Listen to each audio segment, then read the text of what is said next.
जय हिंद साथियों। इंग्लिश के किसी भी एग्ज़ाम में जब आप जाएंगे तो आपके लिए पैसेज काफ़ी कंपलसरी हो जाता है। पैसेज को सही तरीके से डील करने आना चाहिए ताकि आप इसको एक भी क्वेश्चन को आप गलत ना करें। मैं आपको लाइन बाय लाइन इस पैसेज को पढ़ा करके समझाता हूँ, इसके बाद हम इसके क्वेश्चंस को देखेंगे। तो बने रहिए इस पूरे वीडियो में मेरे साथ और सीखिए कि कैसे किसी पैसेज को डील करते हैं यानी कि समझते हैं। चलिए मैं स्टार्ट करता हूँ।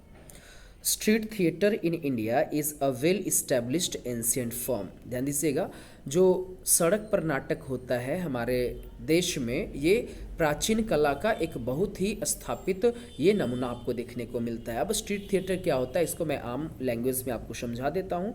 जैसे कि आप किसी नुक्कड़ नाटक जिसको आप बोल सकते हो, नुक्कड़ नाटक अगर आप नहीं समझते हैं तो वैसे नाटक जो रोड पर या किसी चौराहे पर या कहीं पे किसी फील्ड में कहीं पे कुछ बच्चे या कुछ लोग मिल करके नाटक करते हैं और ये कह सकते हो समाज को एक बड़ा संदेश देते हैं। Despite the proliferation of modern means of entertainment and communication, a street theater continues to flourish in India. ध्यान दीजिएगा, ये जो प्लोरिफिरेशन आप देख रहे हैं, ये जो प्लोरिफिरेशन अभी आप देख रहे हैं बाबू, ध्यान दीजिएगा, इसका मतलब होता है प्रचार। इसका मतलब क्या हो जाता है? प्रचार। प्रचार तो समझते हैं ना, है ना। तो आजकल के जितने भी इंटरटेनमेंट का मतलब जानते हैं, इंटरटेनमेंट का मतलब होता है मनोरंजन। इसका मतलब क्या हो जाता है? मनोरंजन। एक एक चीज़ को अच्छे से समझते जाएंगे। ओके, तो आजकल दो लोगों से संचार के साधन या फिर मनोरंजन के साधन जो है इतना ज़्यादा आजकल प्रचार प्रसार हो रहा है, लेकिन उसके बावजूद भी ये जो नुक्कड़ नाटक है ये भारत में काफ़ी ज़्यादा फ्लोरिश का मतलब होता है फलना फूलना। क्या होता है बाबू? फलना फूलना, यानी कि ये फल फूल रहा है, मतलब कि ये आगे बढ़ रहा है। ओके, एक एक वर्ड को देखिए ना, हम अच्छे से आपको समझाते जाते हैं। तो अगला देखिएगा, street theatre as a channel of communication has for centuries been propagating reforms by highlighting social, economic and political issues present in the society. ये नुक्कड़ नाटक जो है, कह सकते हैं आप, कई शताब्दियों से आम जनता के बीच संवाद का एक तरीका है, जिसमें इसमें सामाजिक, आर्थिक और राजनीतिक मुद्दों को इसमें हाईलाइट किया जाता है, इसको फैलाया जाता है। ओके, जो कि हमारे समाज में व्याप्त है।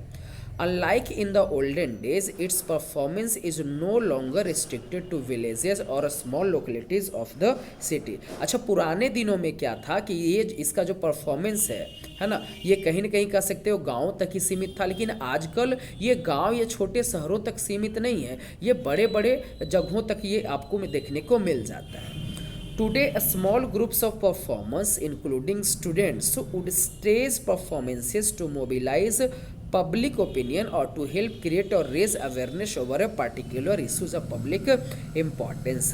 ध्यान दीजिएगा, आजकल छोटे छोटे ग्रुप में इसके जो नाटक मंडली होते हैं, जो लोग होते हैं, खास करके इसमें स्टूडेंट्स भी होते हैं, वो क्या करते हैं, अलग अलग जगहों पे जा कर के इसको परफॉर्मेंस देते हैं, वहाँ पे जा करके अपना नाटक करते हैं, लोगों के विचार को जानते हैं और कह सकते हो कि जो समाज के हित में हो, जो लोगों के लिए ज़रूरी हो, वैसे अवेयरनेस को क्या किया जाता है, वहाँ पे जागरूक किया जाता है, वैसे चीज़ों को, वैसे मुद्दों को वहाँ पे उठाया जाता है। Okay, themes on substance abuse, AIDS awareness and domestic violence are some of areas highlighted by contemporary street theatre troupe. ध्यान दीजिएगा, इसमें कौन कौन से थीम्स हो जाते हैं, जैसे कि लोगों को परेशान करने का थीम्स हो गया, इसके साथ ही साथ एड्स को लेकर जागरूकता हो गया, कह सकते हो कि घर में जो लोगों के साथ मारपीट किया जाता है ना, जिसको गृह हिंसा बोल सकते हैं, है ना, तो वैसे में कह सकते हैं इन सब इश्यूज़ को यहाँ पे स्ट्रीट थिएटर में काफ़ी ज़्यादा इसको हाईलाइट किया जाता है।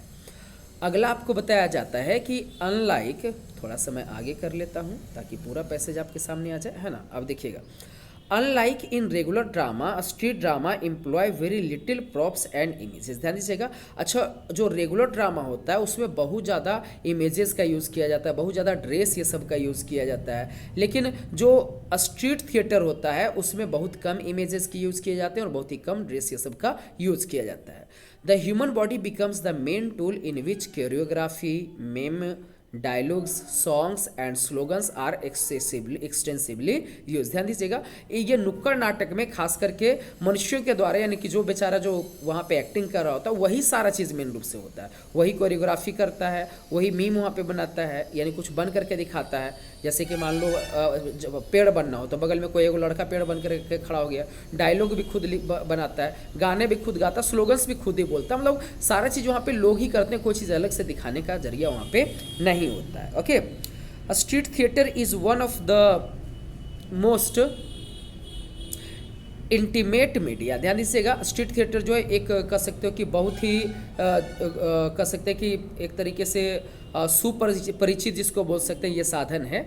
Its appeal is to the emotions leading to quick psychological impact on ध्यान दीजिएगा ऑडियंसेस। ध्यान दीजिएगा, तो इसका जो क्विक इमोशन होता है ये कहीं ना कहीं ऑडियंस पर जो है काफ़ी तेज़ी से ये प्रभाव डालता है। ओके, चलिए हम इसी चीज़ को थोड़ा सा और आगे बढ़ा देते हैं, ज़्यादा नहीं, थोड़ा सा और बचा हुआ है, बस देख लीजिएगा अच्छे से।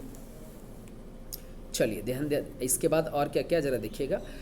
being local and live, they also are able to establish not only direct contact with the audience but by being cost effective and flexible, they are popular among all age group. ध्यान दीजिएगा, सबसे पहले तो ये local होता है, लोगों के सामने इसको खेला जाता है, ये आसानी से न सिर्फ ऑडियंस के बीच में अपना सीधा संवाद स्थापित कर लेता है बल्कि ये बहुत ही ज़्यादा प्रभावित भी करता है, प्रभावशाली भी होता है। यही नहीं, ये लोगों के अनुसार यानी कि लचीला भी होता है, फ्लेक्सिबल भी होता है, और किसी भी एज ग्रुप का वहाँ पे ऑडियंस क्यों ना हो, आराम से उनके बीच में ये प्रसिद्ध हो जाता है। ओके, चलिए अब क्वेश्चन देखते हैं बाबू।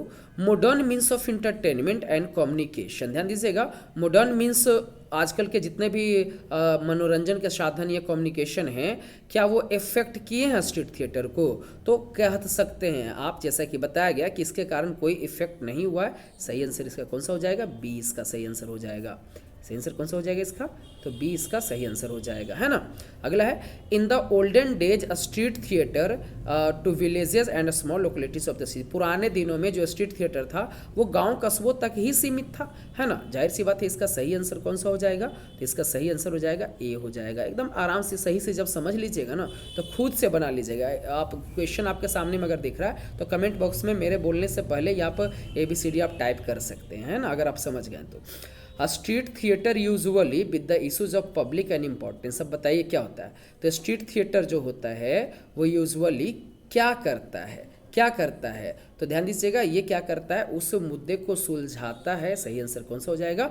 डील्स हो जाएगा। ओके, नेक्स्ट है 44 में, स्ट्रीट थिएटर इज अब नथिंग है, कॉस्टली है, रीजनेबल है या एफोर्डेबल है to stage drama. Stage drama से महंगा है कि सस्ता है? एफोर्डेबल मतलब सस्ता हो जाता है, कॉस्टली मतलब महंगा हो जाता है। क्या हो जाएगा? तो जाहिर सी बात है, ना तो इसमें ज़्यादा ड्रेस लगता है, ना तो कोई इमेज का यूज़ किया जाता है। सही आंसर इसका कौन सा हो जाएगा? डी हो जाएगा। ओके बाबू, देखिए अगला है, स्ट्रीट थिएटर क्रिएट्स ए या an impact on audience. Street theatre जो है वो कैसा ऑडियंस पर इम्पैक्ट यानी कि प्रभाव डालता है? इंटीमेट, इमोशनल, मिस्टिकल या फिजिकल?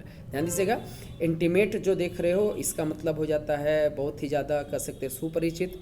इमोशनल मतलब थोड़ा सा एक तरीके से भाव भंगिमा अंदर में बढ़ जाएगा। तो सही आंसर ये हो जाएगा कि एक तरह से लोग क्या हो जाते हैं? इमोशनल हो जाते हैं। तो देख सकते हैं कितना आसानी से आपका पैसेज ये पूरी तरह से कंप्लीट हो गया।